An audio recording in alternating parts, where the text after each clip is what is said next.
Hello students, here our next lecture of class 8th subject science chapter coal and petroleum. Okay, आज हमने जो पढ़ना है हम कोल एंड पेट्रोलियम के बारे में जानेंगे कि ये कोल यानी कि कोयला जिसे कहा जाता है वो कहाँ से आता है और पेट्रोलियम कहाँ से आता है, इसका प्रोडक्शन कैसे होता है और कैसे ये बनता है, अर्थ क्रस्ट से अगर ये मिलता है तो कैसे ये बनता है, कैसे ज़मीन के नीचे से हम इसे निकालते हैं, ये सारी चीज़ें आज हम यहाँ पढ़ने वाले हैं। ठीक है, so let's start our chapter coal and petroleum. Okay, we use various materials for our basic needs. हमें पता है कि हम बहुत सारे मटेरियल्स का यूज़ करते हैं जो कि हमारी बेसिक नीड है, उनके बिना शायद हम आगे चीज़ें नहीं कर पाएँ, बहुत सारी चीज़ें हम नहीं कर पाएंगे। तो बोल रहे some of them are found in nature, तो इन्हीं चीज़ों में से कुछ ऐसी होती हैं जो कि नेचर में हमें मिलती है, नेचर से हमें मिलता है, नेचर ने ऑलरेडी बना के रखा हुआ है। And some have been made by human effort, तो कुछ चीज़ें ऐसी हैं जो ह्यूमन एफर्ट है, ह्यूमन के थ्रू बनाया हुआ है, मैन मेड है, और कुछ है नेचुरल। ठीक है, तो इसी बेसिस पे आपको एक्टिविटी 5.1 दी गई है। एक्टिविटी 5.1 में आपसे कहा गया है make a list of various materials used by us in daily life and classify them as natural and man made. तो आपको एक लिस्ट बनानी है अलग अलग टाइप के मटेरियल्स की जो आप डेली यूज़ करते हैं, मीन्स कि नॉर्मली आप यूज़ करते ही हैं, आपके आसपास कहीं ना कहीं आप उसे देखते हैं, और उनको क्लासीफाई कीजिए नेचुरल है या मैन मेड है। ठीक है, तो चलिए जानते हैं। आपने पेट्रोलियम या पेट्रोल की बात करी, जैसे हमने, जो कि हमारा चैप्टर ही है कोल एंड पेट्रोलियम, तो इसकी बात कर अगर हम इसकी बात करें तो ये कैसा होता है, ये होता है नेचुरल, क्योंकि पेट्रोलियम हम नहीं बनाते हैं ना, पेट्रोलियम हमें कहाँ से मिलता है, नेचुरल रिसोर्सेज से मिलता है। तो यहाँ पे क्या लिख देंगे, पेट्रोलियम। ओके, हालांकि ये तो आपने फिल करना चाहिए था, बट इट्स ओके, जो बच जाएगा वो आप फिल करेंगे। Okay, petroleum. और मैन मेड क्या हो सकता है, व्हीकल। व्हीकल तो नेचुरली नहीं मिलता है ना, मैन मेड होता है ना, WHICLES, vehicles. Okay, next one is water is natural resource, so write down water. ठीक है, नेक्स्ट मैन मेड क्या हो सकता है, फिर प्लास्टिक मैन मेड होता है, ह्यूमन ने बनाया है ना, नेचर ने तो नहीं दिया है प्लास्टिक बना के हमें, तो मैन मेड ये होता है। और नेक्स्ट नेचुरल में हम बोल सकते हैं मिनरल्स। मिनरल्स भी क्या होते हैं, नेचुरल होते हैं, नेचर में हमें मिलते हैं। और मैन मेड इलेक्ट्रिसिटी हम कह सकते हैं, इलेक्ट्रिसिटी यानी कि जो हमारे घरों में जो लाइटनिंग आती है वो ह्यूमन बनाता है ना, हम लोग बनाते हैं ना, तो उसको प्रोड्यूस किया जाता है डैम्स के थ्रू या वाटर के थ्रू, उसको प्रोड्यूस किया जाता है, तो मैन मेड होता है, वो खुद से नहीं होती है। और ऐसे ही एयर भी नेचुरल होता है, हवा बना सकते हैं क्या हम लोग, नहीं बना सकते हैं, तो वो क्या है, नेचर में ऑलरेडी प्रेजेंट है, तो नेचुरल होता है। ठीक है, ऐसे मैन मेड, यहाँ पे हम लिख सकते हैं क्लोथ, कपड़े। कपड़े क्या होते हैं, मैन मेड होते हैं ना। तो अभी थोड़े से कॉलम छूट गए तो ये आप फिल करोगे। ओके, तो चलिए आगे बढ़ते हैं।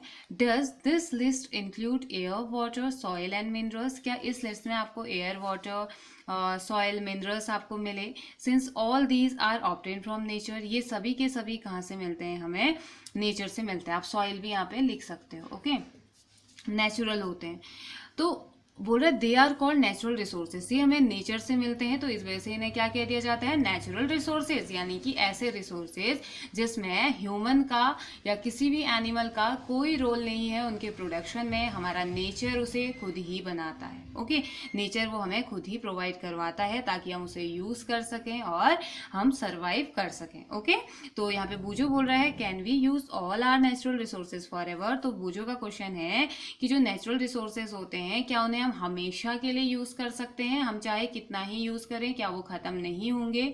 तो चलिए जानते हैं बूजो का आंसर क्या होना चाहिए, मीन्स कि बूजो को क्या हम बताएं। तो बोल रहे can air, water and soil be exhausted by human activity, तो बोला जा रहा है कि एग्जस्टेड मीन्स कि खत्म होना, नॉर्मली खत्म होना हम कह सकते हैं। तो क्या एयर, वाटर और सॉइल क्या ये खत्म हो रहा है हमारी एक्टिविटीज की वजह से, ह्यूमन की एक्टिविटीज की वजह से। अब इसमें ह्यूमन एक्टिविटी का मतलब ये हुआ कि जिस हिसाब से हम एक्सेसिव यूज कर रहे हैं सारी चीजों का, हम जितना ज्यादा यूज कर रहे हैं, जिस हिसाब से हम इसको यूज कर रहे हैं, और जिस हिसाब से हम पॉल्यूशन फैला रहे हैं, तो क्या उस हिसाब से एयर वाटर यानी कि हवा पानी और जो मिट्टी है वो हम ख़त्म कर रहे हैं। You have already studied about water in class 7th में आप ऑलरेडी वाटर वाले चैप्टर को पढ़ के आ चुके हैं, वाटर के बारे में पढ़ चुके आ चुके हैं। इज वाटर और लिमिटलेस रिसोर्स, क्या वाटर एक लिमिटलेस रिसोर्स है, क्या इसकी कोई लिमिट नहीं है यूज़ करने की। तो इन आपको बताना है इसका answer. In the light of the availability of various resources in nature, अगर हम बात करते हैं अलग अलग लाइट की, अगर हम बात करते हैं, अगर हम इस पे लाइट डालें कि अवेलेबिलिटी ऑफ नेचुरल रिसोर्सेज की अवेलेबिलिटी की अगर हम बात करें, तो natural resources can be broadly classified into 2 kinds. तो नेचुरल रिसोर्सेज को हम 2 पार्ट में या 2 तरीके में 2 चीज़ों में डिवाइड कर सकते हैं, 2 भाग में इनको हम डिवाइड कर सकते हैं, 2 पार्ट्स में डिवाइड कर सकते हैं। फर्स्ट है इनएग्जिस्टेबल नेचुरल रिसोर्सेज। तो एग्जिस्टेबल का मीनिंग होता है जो कभी खत्म नहीं होते हैं, ऐसे नेचुरल रिसोर्सेज जो कि कभी खत्म नहीं होंगे, चाहे आप उनका कितना ही यूज कर लें। ओके तो इसमें क्या होता है, these resources are present in unlimited quantity in nature. तो ये ऐसे कुछ रिसोर्सेज होते हैं जो कि अनलिमिटेड प्रेजेंट, बहुत ज़्यादा अमाउंट में, इनकी कोई लिमिट ही नहीं है, नेचर में इतना ये प्रेजेंट है। And are not likely to be exhausted by human activities, और ये ह्यूमन एक्टिविटीज़ की वजह से ख़त्म भी नहीं होंगे। ठीक है, तो मीन्स कि ये चीज़ इससे हमें समझ में आई कि कुछ चीज़ें हमारे नेचर में ऐसी हैं वो जो कभी ख़त्म नहीं होंगी। ठीक है, तो कौन कौन सी हो सकती है, सनलाइट एंड एयर। हवा भी हम ख़त्म नहीं कर सकते हैं, आप कितनी ही सांस ले लीजिए, कुछ कर लीजिए, हवा ख़त्म नहीं होगी। सनलाइट आप कुछ कर लीजिए, ख़त्म नहीं होगी, है ना। तो natural resources inexhaustible natural resources हैं जो कि कभी भी खत्म नहीं होती हैं। ठीक है, दूसरा आता है हमारा एग्जॉस्टेबल नेचुरल रिसोर्सेज। तो exhaustible natural resources, the amount of this resources in nature is limited. तो ये जो अमाउंट है, इन रिसोर्सेज का जो अमाउंट है नेचर में वो लिमिटेड है। They can be exhausted by human activity, ये खत्म हो सकते हैं अगर हमने इनका एक्सेसिव यूज़ किया या हमने इनको प्रॉपर तरीके से मेंटेन नहीं किया, तो ये खत्म हो सकते हैं। और अगर ये जो एग्जिस्टेबल है ये अगर ख़त्म हो गए तो हमें शायद आगे जाके या हमारी जो आगे जो जनरेशन्स आएंगी या 50-100 साल बाद जो नई जनरेशन्स जो आएंगी उनके लिए ये बहुत ज़्यादा प्रॉब्लम कॉज करेगा। हो सकता है वहाँ पे वाटर की कमी हो जाए, हो सकता है जंगल खत्म हो जाए, हो सकता है मिनरल्स ना मिले।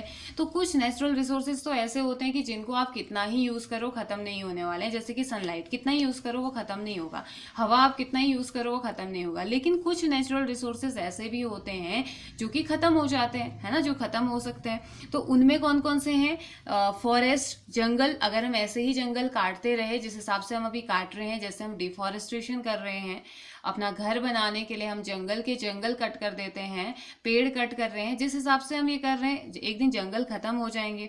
वाइल्ड लाइफ यानी कि जंगल में रहने वाले जानवर, जब जंगल ही नहीं होंगे तो जंगल में रहने वाले जानवर कैसे जिंदा रहेंगे, वो भी खत्म हो जाएंगे। मिनरल्स, जो जंगल नहीं है, वाइल्ड लाइफ नहीं है, सॉइल में अच्छा कंटेंट नहीं होगा, सॉइल नहीं होगी क्योंकि पेड़ तो है ही नहीं, तो बहते जाएगी, मिनरल्स कहाँ से आएंगे, मिनरल्स खत्म हो जाएंगे। कोल नहीं मिलेगा, पेट्रोलियम नहीं मिलेगा, नेचुरल गैसेस नहीं मिलेंगी अगर हम उनका एक्सेसिव यूज़ कर देते हैं। जैसे पेट्रोल का हम एक्सेसिव यूज़ करेंगे तो एक टाइम आएगा कि हमारी गाड़ियों में डालने को हमें पेट्रोल मिलेगा ही नहीं। ऐसे नेचुरल गैसेस, ये कुछ ऐसे सोर्सेज हैं, कुछ ऐसे नेचुरल रिसोर्सेज हैं जिनका एक्सेसिव और अच्छे तरीके से, एक मेंटेनेंस तरीके से अगर हम यूज़ ना करें तो वो ख़त्म हो जाते हैं। ओके, वो ख़त्म हो सकते हैं। तो इसी बेसिस पे आपको एक एक्टिविटी दी गई है, एक्टिविटी 5.2। हालांकि अगर ये हम क्लास में करते तो हमें समझ में आता ज़्यादा अच्छे से। एक ग्रुप एक्टिविटी ये है, तो चलिए जान लेते हैं इसमें है क्या। करना क्या है, टेक सम कंटेनर, कुछ कंटेनर्स लीजिए, fill them with popcorn, peanuts, roasted gram, toffees. तो सब में किसी में पॉपकॉर्न डाल दीजिए, पीनट्स डाल दीजिए, रोस्टेड ग्राम डाल दीजिए, टॉफ़ीज़ डाल दीजिए, सब में अलग अलग डालिए। फिर divide students into group of 7 each. तो 7 करके जितने भी बच्चे का ग्रुप बन रहा है वो ग्रुप हम बनाएंगे।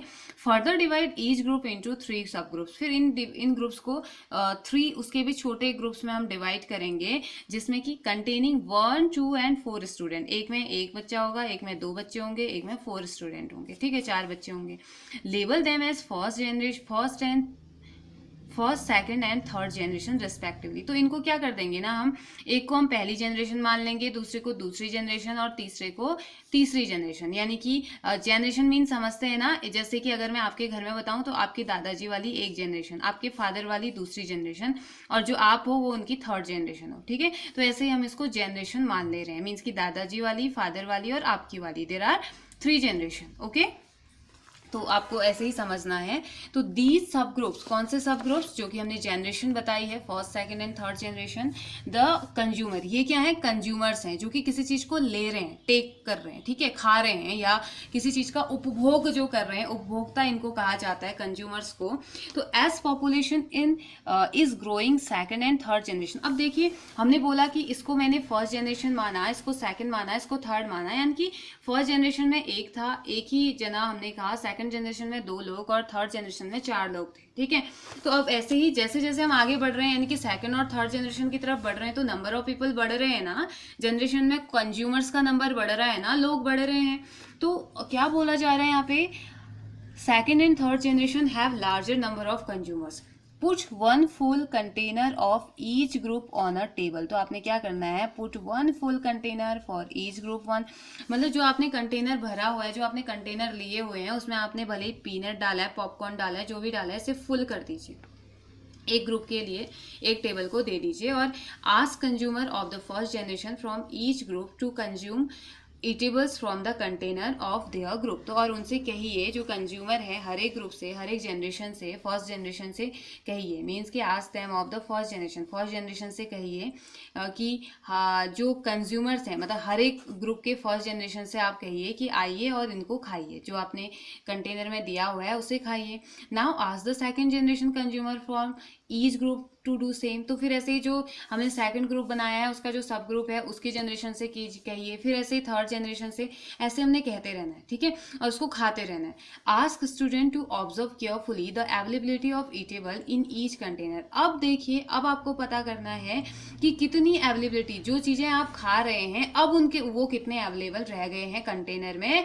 If some things is left in the container, अगर कुछ उस कंटेनर में रह गया है, तो बोलिए पहले फर्स्ट जनरेशन ने खाया, फिर सेकंड ने खाया, अब कुछ बच गया है तो पूछिए, मतलब कि जितना चाहे खाओ बोल दिया, और पहले जनरेशन ने खाया, दूसरे ने खाया, और फिर थर्ड वाले ने, थर्ड अगर कुछ बचा है तो थर्ड वाले से कहिए कि चलिए आइए आप भी खाइए। Now finally observe consume it, now finally observe whether all the consumer of the third generation got the eatable or not। अब ये ऑब्जर्व कीजिए फाइनली कि जो थर्ड जनरेशन थी, जहाँ पे को 4 लोगों की हमने बात करी थी, क्या उनको भी खाने को मिला, क्या उस ग्रुप में प्रेजेंट जितने लोग थे, क्या सभी लोगों को वो चीजें खाने को मिली, या कुछ ऐसे थे जिनको मिला नहीं, जिसको थोड़ा कम मिला। Also observe if anything is still left in any of the container. और ये भी ऑब्जर्व कीजिए कि क्या इन 3 जनरेशन के खाने के बाद कुछ रह गया है उस कंटेनर में, तो ये भी आपने नोट करना है। मतलब आपने ऑल अबाउट करना क्या है, आपने करना ये है कि आपने कंटेनर लेने हैं, ग्रुप बनाने हैं, ग्रुप में आपने फर्स्ट सेकंड, हर एक, जैसे आपके 4 ग्रुप 7 स्टूडेंट के बने हैं, तो उसमें आप क्या कर देंगे बेटा, उसमें देखो 4 + 2 + 1 7 हुआ ना। तो जैसे मान लीजिए 4 ग्रुप आपके 7 वाले बने हुए हैं, यानी कि एक ग्रुप है 7 लोगों का, फिर 7 लोगों का, फिर 7 लोगों का और 7 लोगों का, 4 ग्रुप बन गए आपके 7 के। तो अब यहाँ पे को क्या करना है, आपने इसमें से भी 3 जनरेशन निकालनी है। 3 जनरेशन मीन्स एक में 1 बच्चा रहेगा, एक में 2 बच्चे रहेंगे, एक में 4 बच्चे रहेंगे। इस ग्रुप को भी आपने डिवाइड कर दिया। फिर सेम ऐसे ही इसको भी, और हर एक को आपने क्या देना है, खाने के लिए देना है। अगर फर्स्ट जनरेशन वाले से कुछ बच गया तो सेकंड को दीजिए, सेकंड से बच गया तो थर्ड जनरेशन को दीजिए। फिर आपने चेक करना है कि इनके खाने के बाद कुछ और बचा है नहीं बचा है, क्योंकि 3 ही जनरेशन तो नहीं होंगी ना, जनरेशन आगे भी तो बढ़ेगी, है ना। तो अब आपको पहले तो इतना ही समझना है कि जनरेशन की बात करी जा रही है, यानी कि पहले जनरेशन को खिला के फिर दूसरी जनरेशन को, और हर एक ग्रुप के साथ ऐसा किया जा रहा है, और फिर थर्ड जनरेशन को जा रहा है। फिर थर्ड जनरेशन को देने के बाद ये देखा जा रहा है कि क्या थर्ड जनरेशन में जितने भी थे, अभी तो हमने सिर्फ 1, 2 और 4 के बेसिस पे बात करी है ना, तो इतने थोड़ी ना होते हैं हर जनरेशन में, इतने थोड़ी ना लोग होते हैं, ज्यादा लोग भी तो होते हैं। या हम बात करते हैं कि अभी हम 100 हैं, तो हो सकता है नेक्स्ट जनरेशन में 200, हमारी पॉपुलेशन भी तो ऐसे इंक्रीज हो रही है ना। यहाँ पे किसी एक ही फैमिली की जनरेशन की बात नहीं हो रही है, पूरे ह्यूमन पॉपुलेशन की हम बात करेंगे। ओके, तो अब वो क्या हो रहा है, थर्ड वाले को आपने चेक करना है कि क्या थर्ड वाले के सभी लोगों लोगों को इक्वल अमाउंट में खाना मिला था जितना मिलना चाहिए, क्या उनका पेट भर गया या और कुछ बच गया उसमें, ठीक है। तो अब यहाँ से आपको पता क्या चलेगा, यहाँ से आपको पता चलेगा कि सेविंग करना कितना जरूरी है, हमें चीज़ों को बचा के रखना कितना जरूरी है, क्योंकि अगर हमारी फर्स्ट और सेकंड जनरेशन या थर्ड जनरेशन ऐसे ही एक्सेसिव यूज करते रही, बहुत ज़्यादा यूज इसका करते रही, तो आने वाले जनरेशन के लिए तो कुछ मिलेगा ही नहीं। जैसे कि हमने यहाँ पे देखा कि फोर्थ और फिफ्थ जनरेशन के लिए तो कुछ है ही नहीं, सिक्स जनरेशन के लिए तो कुछ है ही नहीं, सारी चीज़ें खत्म हो चुकी है ना। तो यही आपको बताया जा रहा है। Assume that the eatables in the containers represent the total availability of an exhaustible natural resources like coal, petroleum और natural gas। तो assume आपने करना है कि जो eatable थे, जो खाने के लिए आपको दिया गया था कंटेनर में, वो रिप्रेजेंट कर रहे थे कि कितनी अवेलेबिलिटी है। exhaustible जो चीज़ें, जो नेचुरल रिसोर्सेज खत्म हो जाते हैं, उनकी अवेलेबिलिटी कितनी थी, वो जो खाने वाली चीज़ थी। अगर एक कंटेनर में आपको पॉपकॉर्न भर के दिए हुए थे तो वो आपके नेचुरल रिसोर्सेज थे। अगर एक कंटेनर में आपको पीनट्स भर के दिए गए थे तो वो आपके नेचुरल रिसोर्सेज थे। आप उसको कितना यूज कर रहे हैं वो आपको बताया जाता है, ठीक है। वो कोल था, पेट्रोलियम था और नेचुरल गैस था। उसकी अवेलेबिलिटी को बताया गया कि फर्स्ट जनरेशन ने कितना ज्यादा यूज किया, सेकंड ने कितना किया, थर्ड ने कितना किया, क्या फोर्थ वाले के लिए कुछ बच गया है, फिफ्थ वाले के लिए बच रहा है, या फिर ऐसे ही खत्म वो हो जा रहा है, ठीक है। तो ये आपको बताने के लिए एक एक्सपेरिमेंट, एक एक्टिविटी आपको करवाई गई। ईच ग्रुप में have a different consumption pattern. हो सकता है कि हर एक ग्रुप का डिफरेंट कंजप्शन पैटर्न हो, एक ग्रुप में बहुत ज़्यादा और एक ग्रुप में थोड़ा कम, एक ग्रुप में मीडियम कंजप्शन पैटर्न हो। तो are the earlier generation of any group too greedy, क्या किसी जनरेशन के लोग आपको बहुत लालची लगे या किसी भी ग्रुप के जनरेशन के। It may be that the earlier generation in some group were concern about the coming generation तो and left something for them. तो इसका मतलब ये हुआ कि अगर आपको बहुत ही अगर वो कंजूस लगे तो इसका मतलब ये हुआ कि वो जो पहले की जनरेशन है वो थोड़ा सोचती थी कि आगे वाले जनरेशन के लिए भी मैं कुछ रखूं। वो जनरेशन कुछ ऐसे जो कंसर्न थे, जो परेशान थे कि अगर हमने सब कुछ यूज कर लिया, हमने सब कुछ कंज्यूम कर लिया, तो आगे की जनरेशन के लिए कुछ नहीं बचेगा। अगर इस वाली जनरेशन ने, जिस जनरेशन में हम हैं, इस जनरेशन ने सारा का सारा पेट्रोलियम का इतना एक्सेसिव यूज कर लिया, तो फिर नेक्स्ट जनरेशन कहाँ से आएगी, नेक्स्ट जनरेशन के पास कहाँ से पेट्रोलियम आएगा। तो हमने क्या करना है, एक यूज तो करना ही है, एक लिमिटेड अमाउंट में हमने यूज करना है, ठीक है। हमें ट्राई करना है चाहिए कि हम लिमिटेड अमाउंट में चीज़ों को यूज़ करें। तो ये यहाँ से आपको बताया जा रहा है कि हम किसी और के लिए भी छोड़ें। ये वो जनरेशन बताएगी जिसकी प्लेट में या जिसके कंटेनर में सबसे ज़्यादा अमाउंट में हमें चीज़ें मिली। In this chapter we will learn about some exhaustible natural resources like coal, petroleum and natural gas. तो इस चैप्टर में हम यही पढ़ने वाले हैं, कुछ एग्जॉस्टेबल नेचुरल रिसोर्सेज जो कि खत्म हो जाते हैं या खत्म हो सकते हैं अगर हम एक्सेसिव यूज़ करें, जैसे कोयला है, पेट्रोलियम है और नेचुरल गैस है, ठीक है। These were formed from the dead remains of living organisms जिन्हें कि हम फॉसिल कहते हैं। तो ये कोल, पेट्रोलियम, नेचुरल गैसेस बनती कैसे है? ये नेचुरल गैसेस बनती हैं डेड रिमेन, किसी भी लिविंग ऑर्गेनिज्म का जो डेड रिमेन, जैसे कोई डेड बॉडी है, वो दब गई जमीन के अंदर, परत दर परत चढ़ते रही, तो बहुत सालों बाद वो क्या हो जाती है, उसमें प्रेशर पड़ता है। प्रेशर पड़ने की वजह से उसकी बॉडी में जितना भी ऑयल टाइप का जो होगा ना, वो सब निकल जाएगा, यानी कि वो किस में कन्वर्ट हो जाएगा, फॉसिल में या पेट्रोलियम में, ठीक है। तो कुछ इनको क्या कह दिया जाता है, fossil fuels. So these are all known as fossil fuels. और फॉसिल फ्यूल्स क्या होता है, फॉसिल क्या होता है, dead remains of living organisms, ठीक है।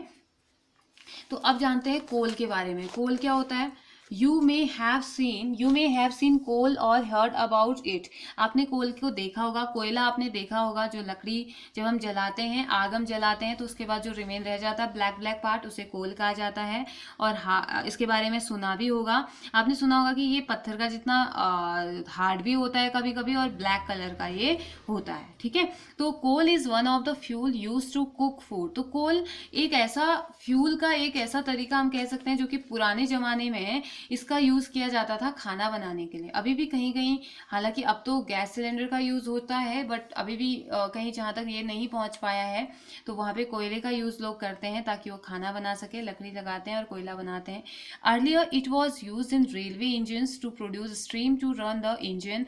तो पहले क्या किया जाता था पता है, पहले बहुत सारी जो रेलवे इंजन या रेल जो होती थी, ट्रेन जो होती थी, इनके इंजन को चलाने के लिए भाप की जरूरत होती है। तो भाप के लिए इन्हीं कोयलों का यूज किया जाता था, इसी कोल का यूज किया जाता था, ठीक है। It is also use in thermal power plant to produce electricity, thermal power plant में भी इलेक्ट्रिसिटी को प्रोड्यूस करने के लिए कोयले का यूज किया जाता है, ठीक है। Coal is also use as a fuel in various industries, तो एक फ्यूल के फॉर्म में भी कोयले का यूज किया जाता है अलग अलग टाइप की इंडस्ट्रीज में। तो हम यहाँ पे देख रहे हैं कि कोल कितना ज़्यादा इंपॉर्टेंट है, कोल कितना ज़्यादा इसका अलग अलग जगह, हम थर्मल पावर इंडस्ट्री में इसका यूज देख रहे हैं, हम रेलवे इंजन में हम इसका यूज देख रहे हैं, और खाना बनाने में हम इसका यूज देख रहे हैं। तो हमने बहुत सारी जगह इसका यूज देखा। तो अब हम बात करते हैं कि ये कोल की स्टोरी क्या है, कोल बनता कैसे, ठीक है, इसके बारे में जानते हैं। तो पहेली पूछ रही है where do we get coal from and how it is found, हमें कहाँ से कोल मिलता है और ये बनता कैसे है, ठीक है। तो पहेली जानना चाहती है, चले पहेली को बताते हैं और हम भी सीखते हैं।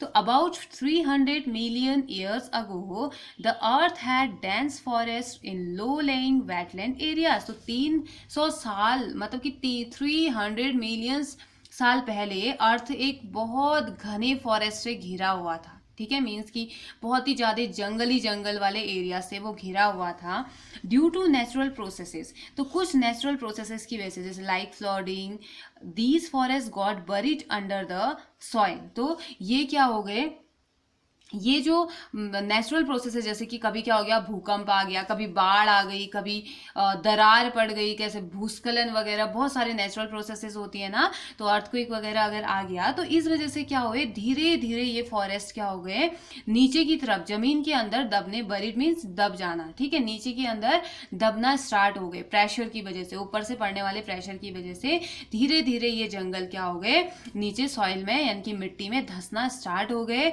क्यों? क्योंकि बहुत ज्यादा फ्लडिंग की वजह से। एज मोर सॉइल डिपोजिटेड ओवर देम, और ऊपर से इनके ऊपर मिट्टी पड़ते ही रही, ठीक है। दे वर कंप्रेस, अब जितना ज्यादा इनके ऊपर मिट्टी पड़ी उतना ज्यादा ये दबते गए। कंप्रेस मीन्स प्रेशर पड़ना या दब जाना, ठीक है। तो अगर आप जैसे मैंने ये हाथ रखा है, अगर मैं इसके ऊपर हाथ रख दूंगी दोबारा से या ऐसे दबाऊंगी तो क्या होगा, या एक चीज और रख दूंगी ऊपर से तो दब जाएगा ना नीचे, या आप रख दोगे तो फिर एक कंडीशन आएगी कि नीचे वाला पोर्शन दब जाएगा, ये वाला पार्ट मेरा दब जाएगा, है ना। तो वैसे ही सॉइल के ऊपर सॉइल और सॉइल चढ़ते रही तो ये क्या हो जाते हैं, कंप्रेस हो जाते हैं। The temperature also rose as they sank deeper and deeper, तो जैसे जैसे ये नीचे की तरफ धंसते जाते हैं वैसे वैसे टेम्परेचर भी बढ़ना स्टार्ट हो जाता है। Under high pressure and high temperature, pressure बढ़ा, अब यहाँ से ऐसे दबाएंगे तो प्रेशर पड़ेगा ना, प्रेशर भी बढ़ रहा है, टेम्परेचर भी बढ़ रहा है, ठीक है। तो टेम्परेचर और प्रेशर दोनों के बढ़ने की वजह से यहाँ पे क्या हो जाता है, dead plant got slowly converted to coal. तो जितने भी डेड प्लांट्स हैं, ऐसे प्लांट जो कि दब गए थे, जिनकी डेथ हो गई थी इस दबने की वजह से, तो अब वो धीरे धीरे किस में कन्वर्ट हो जाते हैं, उस हीट की वजह से वो जलते हैं अंदर ही अंदर और कोल में कन्वर्ट हो जाते हैं, कोयले में कन्वर्ट हो जाते हैं। As coal contains mainly carbon, हम जैसे कि हमें पता है कोल में मेनली क्या होता है, कार्बन होता है। The slow process of conversion of dead vegetation into coal is called carbonisation. तो एक बहुत ही स्लो प्रोसेस जिसमें कि जो मृत वेजिटेशन है, कहा जाता है, डेड वेजिटेशन जिसे कहा जाता है, जो कि मर गई है, ऐसी वेजिटेशन जिसकी डेथ हो गई, जैसे कि प्लांट्स, वो उनकी डेड वेजिटेशन की बहुत स्लो प्रोसेस जो कि एक टाइम आने में कोल में कन्वर्ट हो जाते हैं, उस प्रोसेस को कह दिया जाता है कार्बोनाइजेशन, ठीक है। कार्बोनाइजेशन एक ऐसी प्रोसेस जिसमें डेड वेजिटेशन कोल में कन्वर्ट हो जाती है, लेकिन एक बहुत ही स्लो प्रोसेस के through. Since it was form from the remains of vegetation, तो ये रिमेन्स जो बचे कुचे जो पार्ट होते हैं, अवशेष कहा जाता है रिमेन्स को, उनसे ये बनता है, वेजिटेशन के अवशेष से ये बनता है। Coal is also called a fossil fuel, तो कोल को फॉसिल फ्यूल भी कहा जाता है। फॉसिल फ्यूल क्या होता है, dead remains of living organism, तो प्लांट भी तो लिविंग होते हैं ना, तो उनका डेड रिमेन, ठीक है। A coal mine is shown in figure 5.2, तो फिगर 5.2 में आपको कोल माइन दिखाई गई है। देखिए ये कोल माइन, यहाँ कोयले की खान, माइन मीन्स खान, तो ये कोयले की खान होती है, ऐसे निकाला जाता है, यहाँ से इनको निकाला जाता है, okay.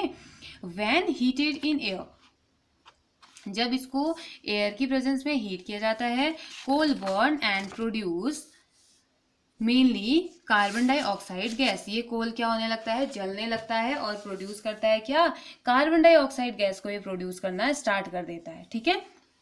Coal is processed in industry to get some useful products such as coke, coal tar and coal gas. अब इस कोल को क्या किया जाता है, इंडस्ट्रीज में भेज दिया जाता है, ठीक है, फैक्ट्रीज में इसको भेज दिया जाता है, जहां पर इस कोयले को यूजफुल प्रोडक्ट्स में कन्वर्ट किया जाता है या यूजफुल प्रोडक्ट्स में कन्वर्ट करने की प्रोसेस स्टार्ट की जाती है। और वो यूजफुल प्रोडक्ट्स जैसे कि कोक होता है, कोल तार होता है, कोल गैस होती है, इनमें इसको कन्वर्ट कर दिया जाता है। तो जानते हैं कि कोक क्या होता है, जैसे हमने कहा ना कोक में कन्वर्ट करते हैं, कोल तार में करते हैं, कोल गैस में करते हैं, तो ये होते क्या है इनके बारे में भी जानते हैं, ठीक है। तो let's start with Coke. What is Coke? It is tough, porous and black substance. ये टफ होता है, थोड़ा सा हार्ड टाइप का होता है, पोरस छिद्र युक्त और ब्लैक कलर का सब्सटेंस होता है। It is an almost pure form of carbon. ये ऑलमोस्ट प्योर फॉर्म माना जाता है कार्बन का, ठीक है, प्योर फॉर्म में कोई भी इम्प्योरिटी इसमें नहीं होती है, कोई भी अशुद्धियां इसमें नहीं होती हैं। Coke is use in the manufacture of steel and in the extraction of many metals. तो कोक का यूज कहाँ किया जाता है? स्टील के मैन्युफैक्चरेशन में किया जाता है, स्टील बनाने में किया जाता है, और साथ ही साथ बहुत सारे मेटल के एक्स्ट्रा मेटल्स को एक्सट्रैक्ट करने में भी इसका यूज किया जाता है, ठीक है, उसको इम्प्योरिटी को हटाने में भी इसका यूज किया जाता है। नाउ नेक्स्ट वन इज कोल तार। कोल तार तो आपने देखा होगा, जब सड़कों में वो ब्लैकिश कलर का जब डामर जिसे कहते हैं ना, वो चढ़ाया जाता है, रोड बनाई जाती है, तो एक थिक लिक्विड उसमें डाला जाता है, तो वो कोल तार ही होता है। हालांकि अब इसका यूज कम किया जाता है। It is a black thick liquid with an unpleasant smell. तो ये एक ब्लैक कलर का थोड़ा सा मोटा मोटा लिक्विड होता है, जो कि एक अनप्लीजेंट स्मेल इसकी होती है। It is a mixture of about 200 substances. ये 200 सब्सटेंसेस से मिलके बना होता है। क्या आप गैस कर सकते हैं? 200 substances. Products obtain from coal tar are used at starting materials for manufacturing various substances used in everyday life and in industry. तो ये क्या है? ये जो प्रोडक्ट इससे बनते हैं, कोल तार से जो प्रोडक्ट बनते हैं, ये किस चीज में यूज किए जाते हैं? बहुत सारी चीजों को हमारी डेली लाइफ में, इंडस्ट्रीज में हमारी डेली लाइफ की जो जरूरतें हैं, जरूरत की जो चीजें हैं, उनको बनाने के लिए स्टार्टिंग मटेरियल का काम यही कोल तार करता है, ठीक है। तो बोल रहा है जैसे कि like synthetic dies, synthetic die बनाने में कोल तार का यूज होता है, ड्रग्स बनाने में कोल तार का यूज होता है, एक्सप्लोजिव्स यानी कि विस्फोटक इसे कहा जाता है, बनाने में कोल तार का यूज होता है। परफ्यूम तो आप लोग जानते हैं, परफ्यूम बनाने में plastic, paint, photographic materials, roofing materials, ये सब बनाने में इनका यूज किया जाता है, ठीक है। और साथ ही साथ और भी चीजें होती हैं। And interestingly, naphthalene balls used to repel moth and other insect are also obtain from coal tar. Naphthalene ball आपने देखी है? अभी आप बोलेंगे नहीं देखी है ना, लेकिन आप सबने देखी है। आपने कपूर देखा है बेटा, जिससे बहुत अच्छी सी स्मेल आती है, गोल गोल राउंड राउंड टाइप का होता है, देखा होगा ना आपने? देखा होगा मदर्स या आपके एल्डर क्या करते हैं, जहाँ पे बहुत सारे अगर कपड़े वगैरह हैं जिनको स्टोर किया है तो उसमें रख देते हैं, ताकि बाद में उसमें स्मेल ना आए और उसमें कोई कीड़ा वगैरह कपड़ों को खराब ना कर दे, है ना? देखा होगा आपने। अगर आपने नहीं देखा है ना, तो अपनी मदर से पूछिए, वो आपको पक्का बताएंगी। अपनी मदर से पूछिए, वो आपको दिखा भी देंगी कि ये होता है, ओके। तो उसे क्या कहा जाता है? साइंटिफिक नेम उसका होता है नैप्थलीन, ठीक है। और बॉल इसलिए क्योंकि छोटे छोटे राउंड राउंड पीसेस उसके होते हैं, तो नैप्थलीन बॉल उसे कहा जाता है। तो ये क्या करता है पता है? ये भी कोल तार से मिलके बना हुआ रहता है, और इसका यूज क्या है ना, एक तो अच्छी सी स्मेल ये देता है, साथ ही साथ जहाँ पे आप इसे रखेंगे ना, जैसे आपने कपड़ों के ढेर में इसे डाल दिया, तो वो एक बहुत अच्छी सी स्मेल देगा। जब आप उसे निकालेंगे तो बहुत टाइम बाद गंदी सी स्मेल नहीं आएगी। और साथ ही साथ उसमें लगने वाले जो हार्मफुल मॉथ वगैरह जो होते हैं, इंसेक्ट्स वगैरह जो होते हैं, उनसे बचाता है कपड़ों को, ठीक है।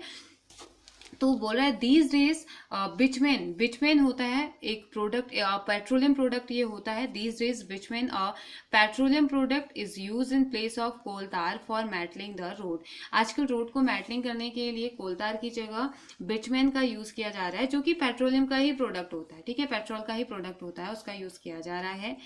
तो आई होप आपको कोक एंड कोल तार समझ में आया। तो next is coal gas. What is coal gas?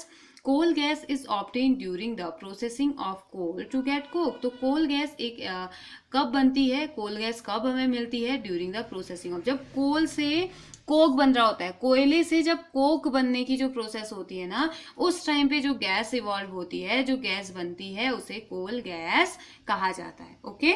It is used as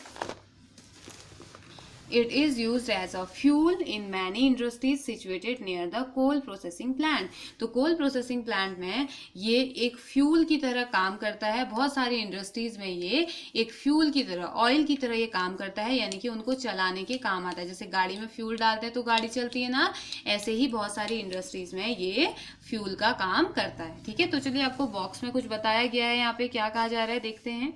Coal gas was used for street lighting for the first time in London in 1810 and in New York around 1820. तो जो कोल gas है इसका use street lighting में, lightning करने के लिए first time London में 1810 में यूज किया गया और उसके बाद 1820 में न्यूयॉर्क में भी इसका यूज किया गया. ठीक है, नाउ डेज आजकल क्या किया जा रहा है, it is use as a source of heat rather than light. आजकल अब लाइट का फॉर्मेशन इससे नहीं किया जा रहा है, लेकिन हीट के फॉर्म में इसको यूज किया जा रहा है. ठीक है, हीट के लिए इसे यूज किया जा रहा है. तो अब जो हम नेक्स्ट टॉपिक पढ़ने वाले हैं वो है हमारा पेट्रोल. ठीक है, कोल के बारे में हमने जाना कि कोक, कोल तार, कोल गैस, ये सभी कार्बन से मिलके बने हुए हैं और इनका अलग अलग यूज है, अलग अलग जगह हम इनका यूज करते हैं. तो अब जानते हैं पेट्रोलियम का क्या यूज है, पेट्रोलियम कहाँ हमें मिलता है, कैसे ये बनता है. ओके, तो let's start with petroleum. So you know that petrol is used as a fuel in light automobile such as motorcycle, scooters and car. जैसे कि हमें पता है कि पेट्रोल हम क्या यूज करते हैं, फ्यूल के फॉर्म में. जो ऑटोमोबाइल्स, हल्के फुल्के जो ऑटोमोबाइल्स होते हैं, जैसे कि मोटरसाइकिल हो गई, स्कूटर है, कार है, इसमें हम इनका यूज करते हैं. Heavy motor vehicles like truck and tractor run on diesel. तो जो बड़े बड़े होते हैं ट्रक, ट्रैक्टर वगैरह, उसमें तो डीजल होता है, लेकिन जो हल्के फुल्के होते हैं उनके कंपैरिजन में उसमें पेट्रोल डाला जाता है. ठीक है, तो पेट्रोल वाले होते हैं. तो petrol and diesel are obtain from a natural resource called petroleum. तो जो पेट्रोल और डीजल है वो एक नेचुरल रिसोर्सेज से मिलके बना हुआ रहता है, एक नेचुरल रिसोर्स से मिलके बनता है, जिसे कि हम क्या कहते हैं, पेट्रोलियम कहते हैं. ठीक है, the word petroleum is derived from Petra. Petra का मीन होता है रॉक एंड ओलियम का मीनिंग होता है ऑयल. तो जो वर्ड पेट्रोलियम है वो कहाँ से डिराइव हुआ है, petra, rock and oleum oil, as it is mined from between the rocks under earth as shown in figure 5.4. तो आपको 5.4 में आपको दिखाया गया है, देखिए. तो ये क्या होता है, माइंस के फॉर्म में, और माइंस में मिलता है कहाँ, between the rock under the earth, rock के अंदर. ठीक है, रॉक के अंदर, चट्टानों के बहुत नीचे तक, मतलब कि अंडर द अर्थ, अर्थ के नीचे ये हमें मिलता है. तो अभी हम समझेंगे इसमें हम समझेंगे. देखिए हमें क्या दिखा रखा है, ये हमारी रिजर्वर रॉक है, यहाँ पे वाले में हमारा इस पोर्शन में वाटर है, वाटर के ऊपर ऑयल है, ऑयल के ऊपर गैस है. ठीक है, लेयर है, ये वाटर वाली लेयर है, ये ऑयल वाली लेयर है, ये गैस वाली लेयर है, और इम्प्रीवियस रॉक है ये, और यहाँ पे को वेल्स है. ओके, ये कुआं हमने कह दिया, यहाँ से हम इसको निकालेंगे. ओके, तो अभी इसको समझेंगे कैसे है. तो do you know how petroleum is form. क्या आपको पता है कि पेट्रोलियम कैसे बनता है, क्या आपको इसकी प्रोसेसिंग पता है, क्या मेथड है पेट्रोलियम बनने की, क्या आप जानते हैं. तो चलिए फाइंड करते हैं. As petroleum was formed from organisms living in the sea. Petroleum का जो फॉर्मेशन होता है वो नॉर्मली कहाँ से होता है, उन ऑर्गेनिज्म से होता है जो कि समुद्र में रहते हैं. यानी कि समुद्र में रहने वाले जितने भी लिविंग ऑर्गेनिज्म हैं वो कहीं ना कहीं से सोर्स बनते हैं काहे का, पेट्रोलियम का. लेकिन कैसे, एज दीज ऑर्गेनिज्म डाई, जब समुद्र में ऑर्गेनिजम्स की डेथ होती है, उनकी डेथ भी तो होती होगी ना, वो इमॉर्टल थोड़ी ना होते हैं, वो अमर थोड़ी ना होते हैं. तो उनकी जब डेथ हो जाती है, their body settle at the bottom of the sea. तो उनकी बॉडी बाहर तो आएगी नहीं, बाहर तो कोई फेंकेगा नहीं, तो वो धीरे धीरे उनकी बॉडी नीचे जाती है और बहुत नीचे बॉटम में जाके समुद्र की बहुत गहराई में जाती है. And got covered with layer of sand and clay. और नीचे की जो लेयर होती है ना, वहाँ सैंड होता है, क्ले होता है, तो उनके ऊपर वो सैंड और क्ले की लेयर चढ़ते ही रहती है जितने भी ऑर्गेनिज्म की डेथ होती है. कहाँ, सी में. ठीक है, ओवर मिलियंस ऑफ ईयर, बहुत सालों बाद, मिलियन सालों बाद, the absence of air, high temperature and high pressure. तो एयर प्रेजेंट नहीं है, एयर प्रेजेंट नहीं है, लेकिन टेम्परेचर बहुत हाई है, प्रेशर बहुत हाई है, तो क्या हो जाता है,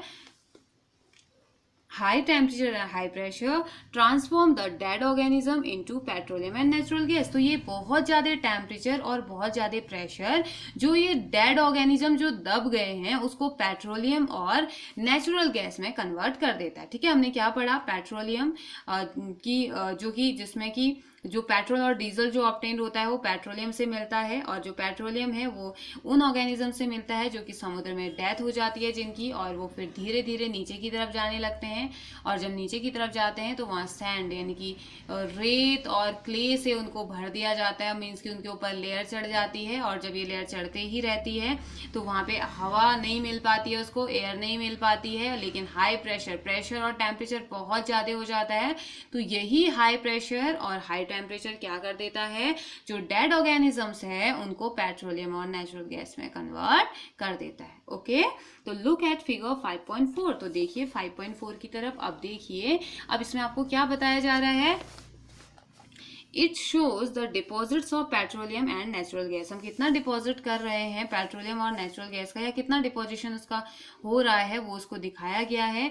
you see that the layer containing petroleum oil and gas is above the that of water. तो देखिए ये वाटर से ऊपर है ना, ये वाटर वाली लेयर है, वाटर के ऊपर ऑयल है, गैस है। तो आप देख रहे हैं ना, ये जो पेट्रोलियम ऑयल और जो गैस वाली पेट्रोलियम ऑयल वाली और जो गैस वाली जो लेयर है वो वाटर से ऊपर है।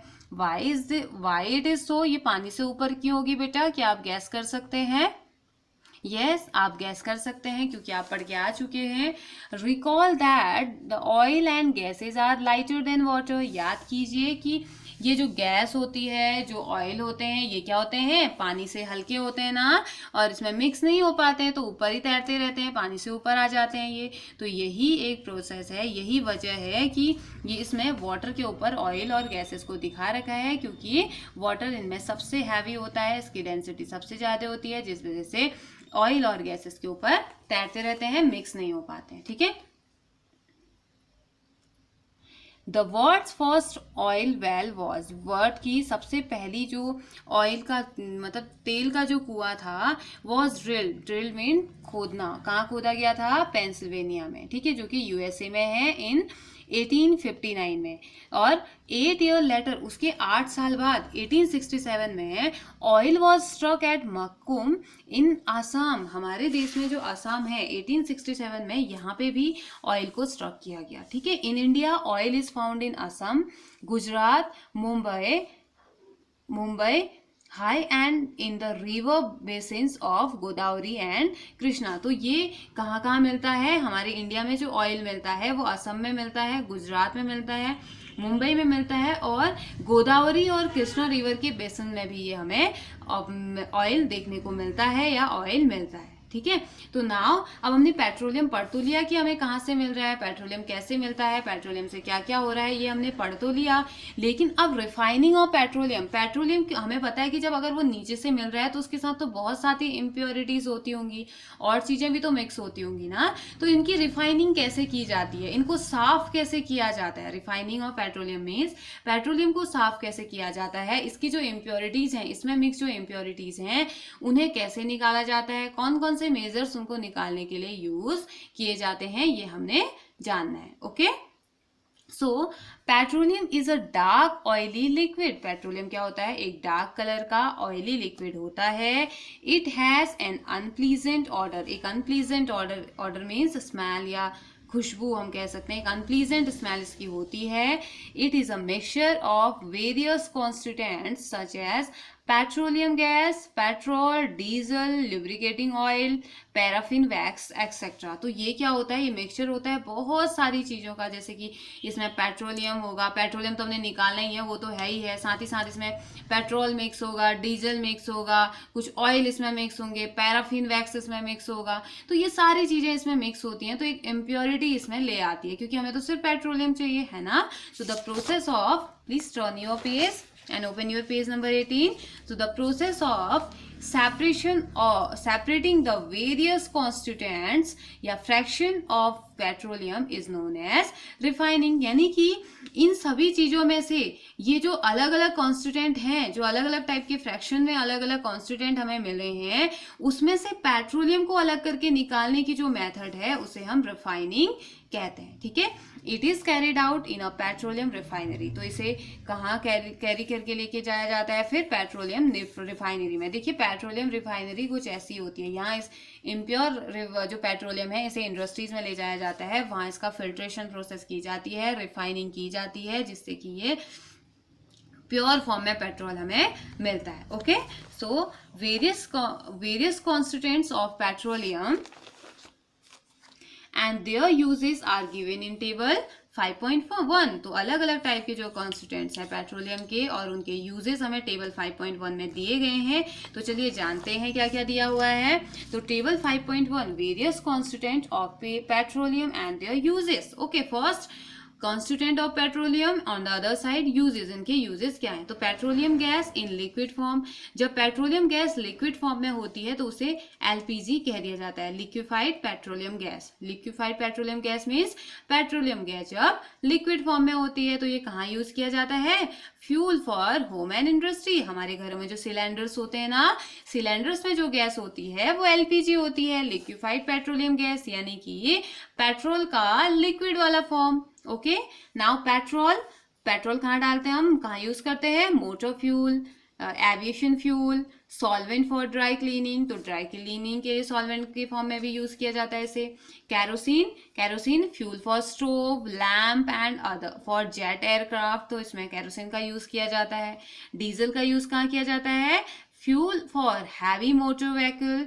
इलेक्ट्रिक जनरेटर में जैसे ट्रक, बस, जनरेटर, इनमें डीजल का यूज किया जाता है। लुब्रिकेटिंग ऑयल लुब्रिकेशन में यूज किया जाता है। पैराफिन वैक्स ऑइंटमेंट इससे बनाए जाते हैं। कैंडल्स बनाई जाती है, वैसलीन बनाई जाती है ना। एंड बिटुमेन का यूज किया जाता है पेंट में, रोड सरफेसिंग में, इसमें बिटुमेन का यूज किया जाता है। ठीक है, तो आइए चलिए आगे बात करते हैं। तो बॉक्स में आपको फिर से कुछ इंपॉर्टेंट चीज दी गई है। Many useful substances are obtain from petroleum and natural gas. तो बहुत सारे यूजफुल सब्सटेंसेज ऐसे हैं जो कि हमें कहाँ से मिलते हैं? पेट्रोलियम से और नेचुरल गैसेस से हमें ये मिलते हैं। These are term as petrochemicals. तो इनको क्या कह दिया जाता है? इन्हें कह दिया जाता है पेट्रोकेमिकल्स। पेट्रोलियम से बने हैं इसलिए पेट्रोकेमिकल्स इन्हें कह दिया जाता है। These are used in the manufacture of detergents, fiber likes polyester, nylon, acrylic, ये हमने पढ़ा है ना। तो ये किस में यूज किए जाते हैं? डिटर्जेंट को बनाने के लिए, और फाइबर्स को बनाने में भी इनका यूज किया जाता है। Polythene and other man made plastics, polythene बनाने में यूज होता है और बाकी जो मैन मेड प्लास्टिक्स होते हैं उनको बनाने में इसका यूज किया जाता है। Hydrogen gas obtain from natural gas. तो हाइड्रोजन गैस कहाँ से मिलती है? नेचुरल गैस से मिलती है। तो इसका यूज कहाँ किया जाता है? It is used in the production of fertilisers like urea, जो हम खेतों में डालते हैं ना प्रोडक्शन को या प्रोडक्टिविटी को बढ़ाने के लिए, तो वो भी किससे बनता है? इसी नेचुरल गैस का जो प्रोडक्ट है हाइड्रोजन गैस, इसका यूज किया जाता है फर्टिलाइजर्स यानी कि यूरिया को बनाने में। हालांकि और चीजें भी होती हैं इसमें। Due to its great commercial importance petroleum is also called black gold. तो इसका बहुत ज़्यादा कॉमर्शियल यूज़ होने की वजह से, पेट्रोलियम का बहुत ज़्यादा कॉमर्शियल यूज़ होने की वजह से और ब्लैक कलर का होने की वजह से इसे ब्लैक गोल्ड के नाम से भी जाना जाता है, यानी कि काला सोना भी इसे कहा जाता है। Okay, now let's start with natural gas. तो अब हम जानते हैं नेचुरल गैस के बारे में। तो नेचुरल गैस यानी कि प्राकृतिक गैस, ठीक है, प्राकृतिक के बारे में हम बात करते हैं। Natural gas is a very important fossil fuel because it is easy to transport through pipes. तो natural gas सबसे easy fossil fuel या सबसे important fossil fuel माना जाता है क्योंकि easily आप पाइपलाइन के थ्रू इसे ट्रांसपोर्ट करवा सकते हैं। Natural gas is stored under high pressure as compressed natural gas. तो नेचुरल गैस जो होती है इसे जब आप स्टोर करेंगे तो हाई प्रेशर के फॉर्म में भी कर सकते हैं। हाई प्रेशर मीन्स बहुत जोर से इसको दबाना, तो उसी चीज वजह से उसको क्या कहा जाता है, CNG, compressed natural gas. CNG का फुल फॉर्म क्या होता है, कंप्रेस्ड नेचुरल गैस। ओके, क्यों कहा जाता है, क्योंकि ये अंडर हाई प्रेशर में भी इसको हम रख सकते हैं। CNG is use for power generation. CNG का यूज पावर जनरेशन में किया जाता है, पावर सप्लाई में किया जाता है। It is now being used as a fuel for transport vehicles because it is less polluting. आजकल इसका यूज कहाँ किया जा रहा है पता है आपको, इसका यूज किया जा रहा है ट्रांसपोर्ट, जो व्हीकल्स होते हैं ना, पेट्रोलियम डीजल को छोड़ के अब इनका यूज किया जा रहा है। अब जो नई गाड़ियां बन रही हैं वो नेचुरल जो गैस है उसी के बेसिस पे बन रही है कि वही इसमें डाला जाएगा। तो ये इसका यूज क्यों किया जा रहा है आजकल, CNG का यूज क्यों किया जा रहा है, क्योंकि ये कम पॉल्यूटिंग है, पॉल्यूशन नहीं करती है। जितना ज़्यादा पॉल्यूशन पेट्रोल करता है, डीजल करता है, उतना उससे बहुत कम अमाउंट में ये पॉल्यूशन करता है। It is a cleaner fuel, ये एक क्लीनर फ्यूल है, ठीक है, क्योंकि नेचुरल है, ठीक है। तो the great advantage of CNG is that it can be use directly for burning in homes and factories where it can be supplied through pipes. तो इसका सबसे अच्छा एडवांटेज ये है CNG का कि इसको हम डायरेक्टली यूज कर सकते हैं, बर्निंग के लिए हम डायरेक्टली यूज कर सकते हैं, घर में, फैक्ट्रीज में, या जहाँ कहीं भी इसकी सप्लाई हो सकती है पाइप्स के थ्रू, वहाँ हम इसका यूज डायरेक्टली कर सकते हैं।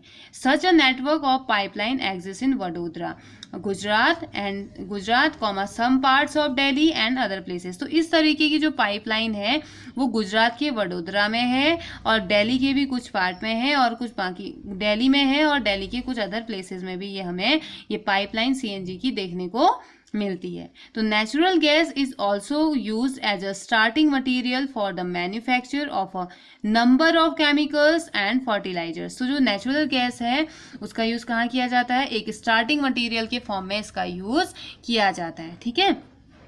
कहाँ, जब हम केमिकल्स और फर्टिलाइजर बना रहे होते हैं, इंडस्ट्रीज में जब केमिकल और फर्टिलाइजर्स का फॉर्मेशन जब किया जाता है, जब इनको बनाया जाता है, तो उस टाइम पे स्टार्टिंग मटेरियल की तरह बिहेव करता है कौन, natural gas. Okay, India has vast reserve of natural gas. India के पास बहुत बड़ा रिजर्वर है नेचुरल गैसेस का, बहुत ज़्यादा अमाउंट में प्रेजेंट है।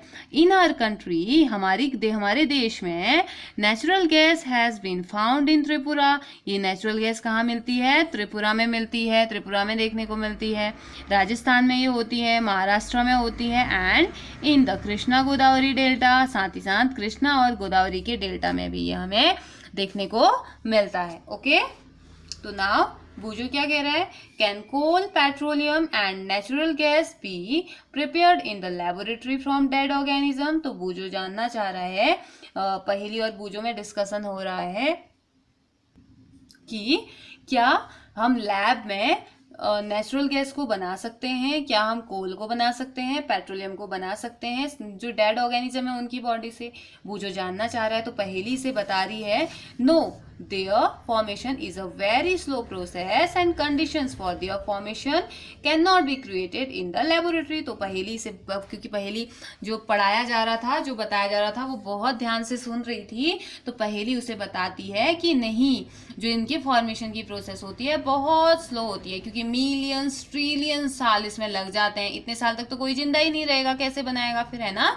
तो बहुत स्लो प्रोसेस होती है, और साथ ही साथ जो इनका फॉर्मेशन है उसके लिए जो एनवायरनमेंट चाहिए, जितने ज़्यादा प्रेशर चाहिए, जितना ज़्यादा टेम्परेचर चाहिए, वो हम लोग लैब में क्रिएट नहीं कर सकते हैं। तो इसलिए इसका आंसर क्या हो गया, नो, हम लेबोरेटरी में इनका फॉर्मेशन नहीं कर सकते हैं। ओके, नाउ अब हम बात करते हैं, some natural resources are limited. कुछ नेचुरल रिसोर्सेज ऐसे होते हैं जो कि लिमिटेड होते हैं, ठीक है, जिनमें बहुत ज़्यादा यूज़ अगर हम करेंगे तो वो ख़त्म हो जाएंगे, या वो एक अमाउंट तक ही हमें मिल सकते हैं। So you have studied in the beginning of the chapter that some natural resources are exhaustible like fossil fuel, forest, minerals. तो जैसे हमारा चैप्टर स्टार्ट हुआ था, हमने हमारे चैप्टर में पढ़ा था कि जो कुछ नेचुरल रिसोर्सेज हैं जो कि क्या होते हैं, एडजस्टेबल होते हैं, एक टाइम आने पे ख़त्म भी हो सकते हैं.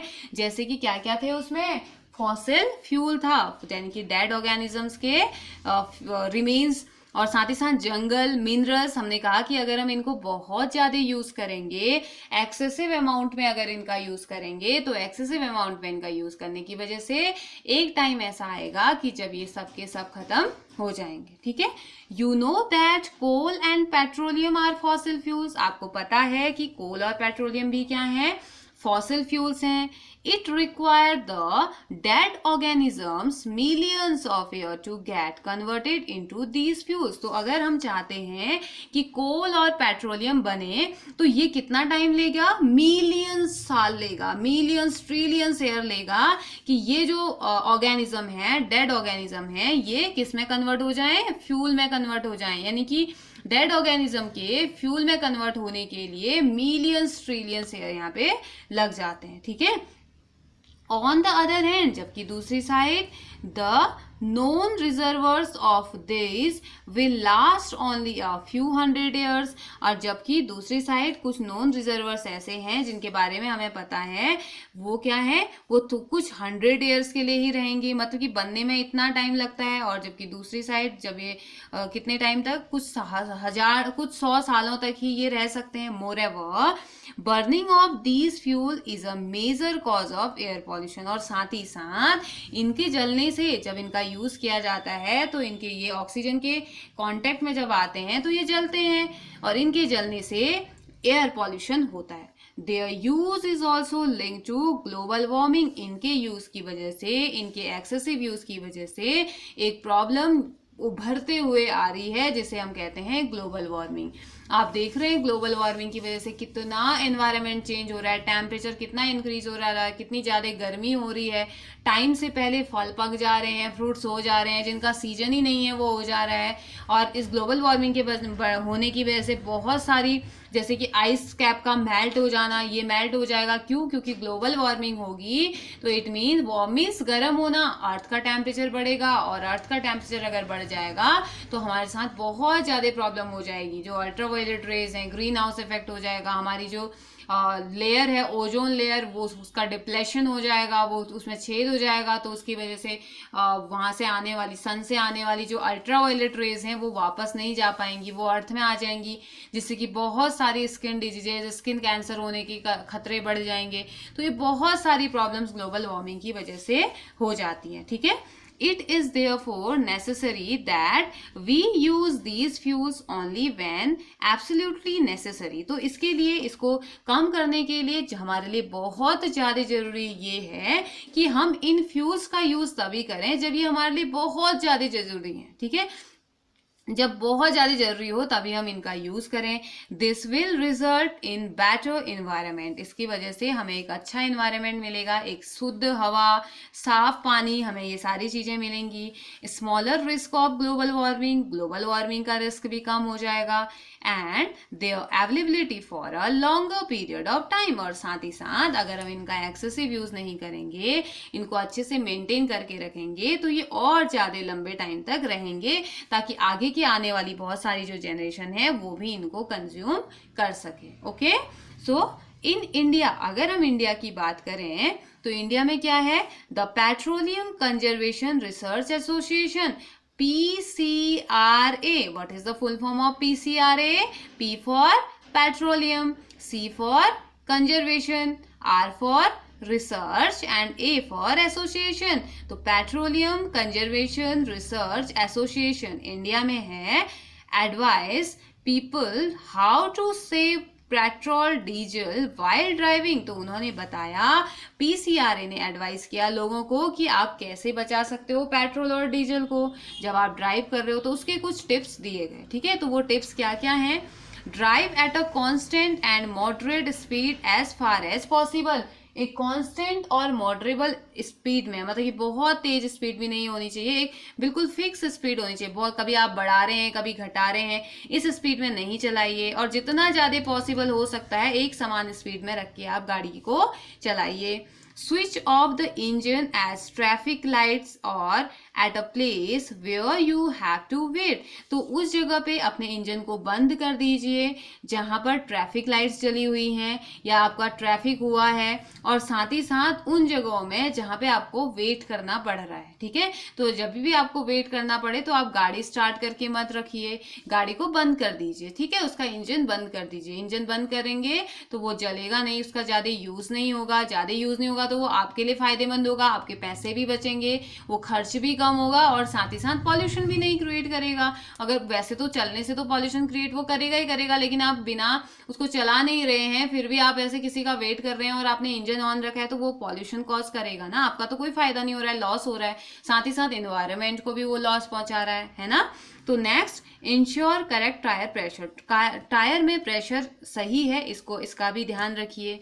Ensure regular maintenance of the vehicle की रेगुलर मेंटेनेंस होनी चाहिए, टाइम टू टाइम आपको सर्विसिंग इसकी करानी चाहिए। तो इन सारे मेजर्स का ध्यान हमने रखना है, जो कि किसने हमें दिए हैं ये टिप्स बचाने के। ये जो टिप्स हैं हमें इन फॉसिल फ्यूल्स को बचाने के लिए दिए गए हैं, पीसीआरए ने दिया है, जिसे पेट्रोलियम कंजर्वेशन रिसर्च एसोसिएशन हम कहते हैं। ओके, तो ये तो था हमारा चैप्टर जो कि खत्म हो चुका है। और यहाँ पे चलिए जानते हैं व्हाट यू हैव लर्न, आपने इस चैप्टर से क्या क्या सीखा है। तो हमने सीखा coal, petroleum and natural gas are fossil fuel. जो कोल है, पेट्रोलियम है, और जो नेचुरल गैस है वो क्या है, फॉसिल फ्यूल्स है। ठीक है, fossil fuels were form from the dead remain. Fossil fuels कहाँ से बनते हैं, जो मरे हुए जो स्लेस्मिक जो पार्ट होते हैं या जो मरे हुए जो ऑर्गेनिजम्स होते हैं उनका जो रिमेन्स, जो अवशेष होते हैं, वहां से फॉसिल फ्यूल्स हमें मिलते हैं। Okay, fossil fuels are adjustable resources. तो फॉसिल फ्यूल्स क्या होते हैं, एडजस्टेबल, यानी कि जो खत्म हो जाते हैं वो रिसोर्सेज होते हैं।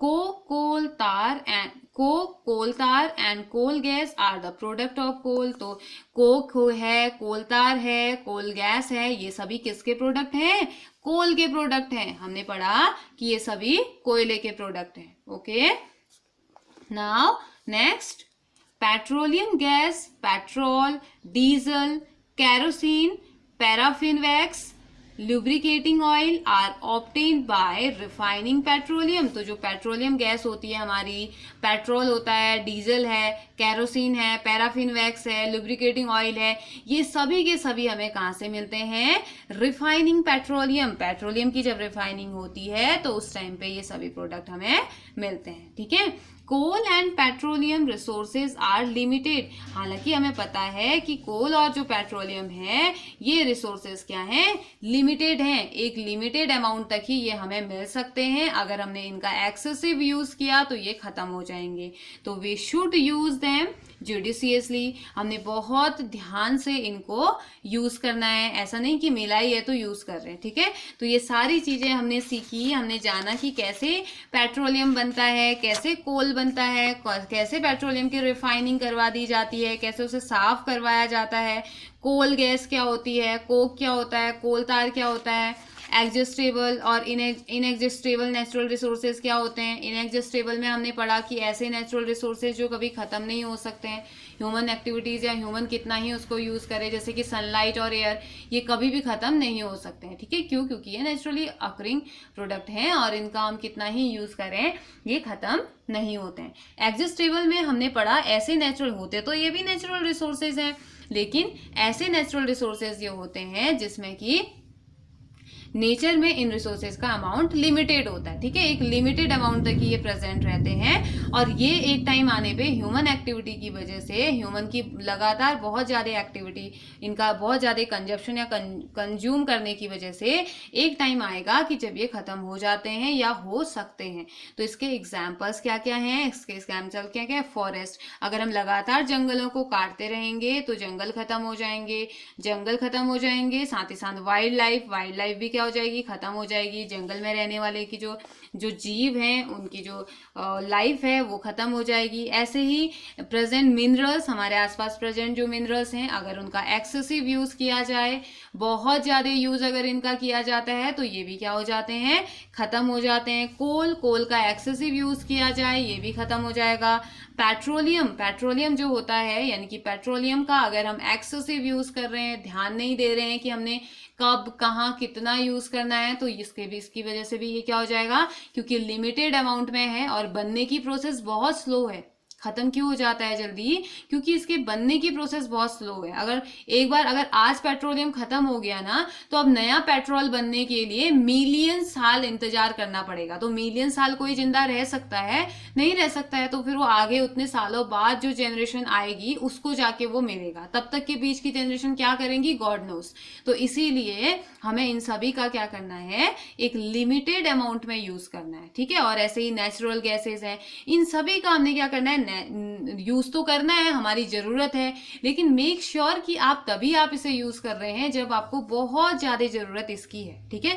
अगर आप घर से अपने 5 मिनट दूर वाली जगह में जा रहे हैं, एक ऐसी जगह में जा रहे हैं जहां को पहुंचने में आपको 5 मिनट लगेंगे, तो वहां पे हम पैदल भी तो जा सकते हैं ना, हम वॉक करते हुए भी तो जा सकते हैं। हमें क्या जरूरत है गाड़ी को यूज करने की, 5 मिनट के रास्ते के लिए हम गाड़ी का यूज क्यों करें, व्हीकल का यूज क्यों करें। अब यूज करना ना करना ये मर्जी हमारी है, कोई भी कह सकता है, लेकिन इसकी वजह से नुकसान क्या हो रहा है। सबसे पहले आपने जो पेट्रोल खरीदा है, अगर आप वॉक करके जाएंगे तो वो आपका बच जाएगा, है ना। दूसरा ये कि वो पेट्रोल जब आप गाड़ी चलाएंगे, पेट्रोल या डीजल से जो आपने डाला है गाड़ी चलाएंगे, वो आएगा एयर की कांटेक्ट में और क्या करेगा, बर्न होगा। और पॉल्यूशन, कितना गंदा धुआं निकलता है ना गाड़ियों से, तो वो पॉल्यूशन क्रिएट करेगा या नहीं करेगा। अब पॉल्यूशन क्रिएट करेगा, साथ ही साथ कितना गर्म निकलता है, वो गर्म भी तो निकलता है, तो इट मीन्स टेम्परेचर भी इंक्रीज कर रहा है ना। तो ये, और साथ ही साथ हमारा फ्यूल भी खत्म हो रहा है, पेट्रोल भी खत्म हो रहा है। तो ये बहुत सारी चीजें हैं जो हमने समझनी है, या जो हमें समझानी चाहिए, सबको समझनी है और समझानी है, जिससे कि हम अपने नेचुरल रिसोर्सेज को बचा सकें, हम खुद भी यूज करें, अपनी नेक्स्ट वाली जनरेशन के लिए भी बचाएं, ठीक है। तो ये था हमारा आज का चैप्टर कोल एंड पेट्रोलियम, जो कि हमारा चैप्टर छोटा सा चैप्टर था, लेकिन बहुत ज्यादा इंफॉर्मेशन से भरा हुआ चैप्टर। तो इसके बाद हम क्या करेंगे, हमारा नेक्स्ट चैप्टर हम पढ़ेंगे जिसमें कि है कंबशन एंड फ्लेम। तो कंबशन और फ्लेम के बारे में हम इसमें बात करेंगे, ठीक है। तब तक के लिए आप इस चैप्टर को पढ़िए, कोल एंड पेट्रोलियम चैप्टर नंबर 5 को, इसकी रीडिंग कीजिए, इसके बारे में पढ़िए, एक एक वर्ड के बारे में जानिए, और अगर आपको समझ में नहीं आता है तो आप पूछ सकते हो, ठीक है। तो तब तक के लिए हैव अ नाइस डे।